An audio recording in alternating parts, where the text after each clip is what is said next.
Hi, we are somewhere else. The Hedmans are taking a week vacation on the beach, but that's not going to stop us from drinking wine and watching movies, is it? No. And we, like you, watched the quiz show, and I'm going to ask April first Mm. because it's the first time you've seen it. First impression. Oh, well, my first impression was that the acting was flawless. I Hmm. thought it's easy to watch a movie like that where the script is well done, but the Mhm. acting carries it. I thought Ray Fiennes did an excellent portrayal of Mhm.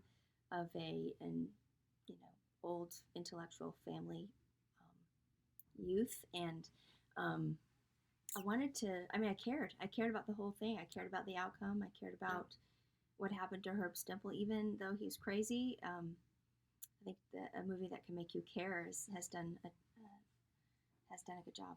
For those of you wondering, the connection between the two is the theme of public morality. And there's our son and daughter. Would you guys, and more children that we have made, um, the Doing a video. theme We're doing a video. is the subject of public morality. And you'll remember that with On the Waterfront, there was a story of Terry who was born, raised in a kind of mob related family, rising to prominence and having to make a really hard moral choice. This, in some ways, is the reverse of Mm-hmm. that story. So you have Mm. Charles Van Doren in a family that's um, white, Already at the top. upper Mm-hmm. class, but and assumed to be morally good. Mm-hmm. And we watch a slow descent, whereas Terry is kind of a slow wake up call Right. to his own moral culpability and his responsibility. Mm-hmm. I thought that was really cool. Yeah. Here is a great scene that I'd like. Hmm. Oh, shoot. I wonder if we'll. Well, I don't think we'll be able to play that scene. Will we? I don't think you got it. Did you get it ready? Am I floating on top? I don't think we're going to float on top. We're just going to watch it. Could I ask you a personal question, Professor? Actually, I'm not a professor yet. I'm just an instructor. How much they pay instructors up at Columbia? $86 a week. You have any idea how much Bozo the Clown makes? Whoa, we can't obey Bozo the Clown. No, not to question your choice of profession. Not at all. I'm questioning the values of a society that pays somebody like you, what was it? $86 a week. $86 a week. You plan on raising a family, right, Professor? Yes, I hope Can you to very imagine much. raising a family on $86 a week? $86 a week. And meanwhile, look at the crisis of education in this country. Well, yes, I agree. It's a national problem. I think we can see how cynical it is that this man is the one who's proposing that he do this for the sake of education in the country. Now, watch what happens in this really interesting scene with the director Martin Scorsese. If you didn't recognize him, he's the one who has done Goodfellas and Raging Bull, and most recently the giant Netflix show, which I'm forgetting, and all of you will remember. Watch how he defends the fixing of the show.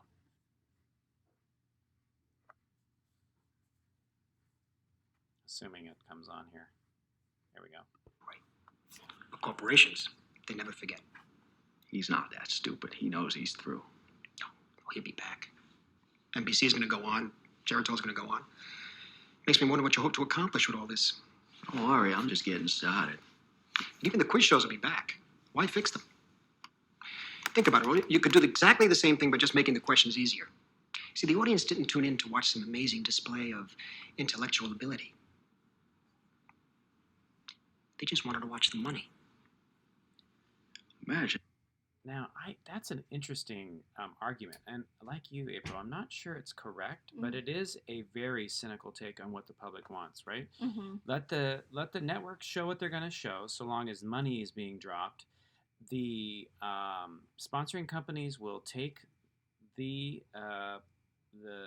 increase in sales, and the audiences will be happy. And here, I think, is actually the argument. These final credit shots of an audience which has decided to trade out any account of truth for enjoyment, but not just enjoyment, not just pure enjoyment, but enjoyment at watching the money fall. So here we go. Potentially a very surprisingly grotesque and cynical end to this pretty bubbly movie.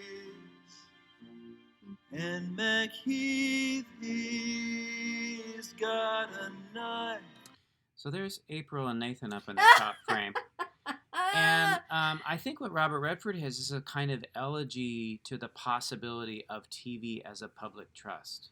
Now, that might even self sound so naive, and it might be, but that the very idea that it could be something that serves the common good, I think, was generally shared and is now completely debunked. And this show, I think, this movie tries to show how that happened.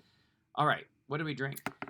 Well, not to put too much of my read of the movie onto this, but I thought Chameleon was nice because when you drank it, it first came in with really bold, bright red fruits, and then within a few seconds of having it in your mouth, it turned to more of a dark fruit flavor and just filled your mouth with more of a berry and plum and some darker fruits.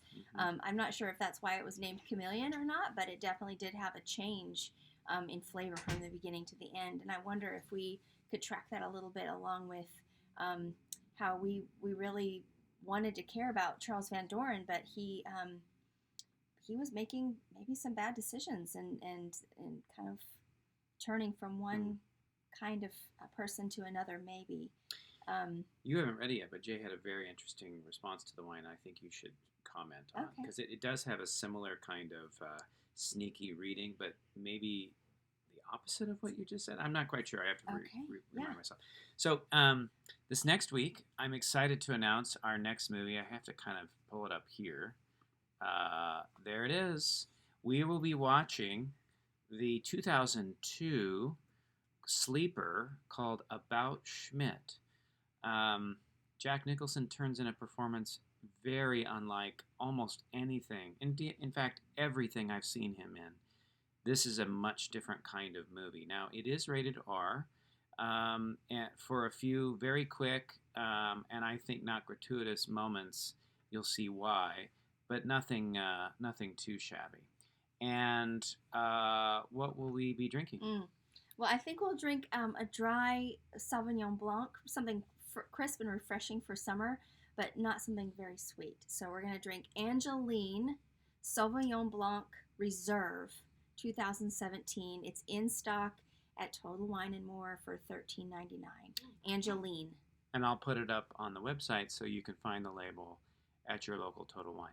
Thanks so much for your time. We'll see you on the other side. Join us this Saturday night if you can.